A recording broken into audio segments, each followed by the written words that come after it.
Nous autres, notre sujet, c'est la crise d'Oka.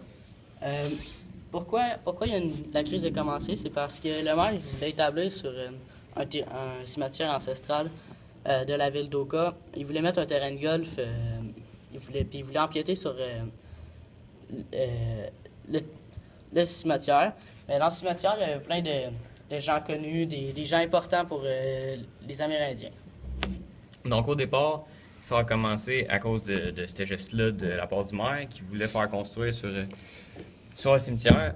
Mais ça a juste comme été, on peut dire, la goutte qui a fait déborder le vase parce que auparavant, les Mohawks avaient fait plusieurs revendications qui avaient été rejetées.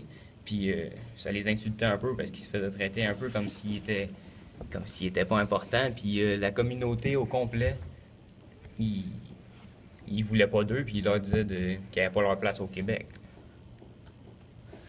Suite à cela, les Mohawks se sont révoltés, puis ils ont décidé de faire part de de leur mécontentement exemple, en barrant le pont de Trois-Rivières. Comme ça, les gens ils pouvaient pas passer pour aller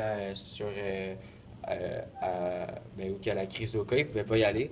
Comme ça, ben, les Mohawks ils pouvaient comme dire, ben, tenez, nous autres ici, on peut se révolter, comme vous, on peut vous empêcher de faire ce que vous voulez faire, Ils votre ont projet. pas juste barré le pont de Trois-Rivières, ils ont aussi barré le chemin qui menait au terrain de golf. Donc, c'est ça, c'était comme un geste qui voulait vraiment dire, dans le fond, qui voulait pas qu'ils anéantissent leur cimetière en leur bloquant la route, genre pour qu'ils le démolissent. Fait que ça a été pas mal les gestes des Mohawks contre le gouvernement. Donc c'est ça, en bref, ils ont barré plusieurs ponts et routes pour nuire à la ville, leur montrer leur mécontentement.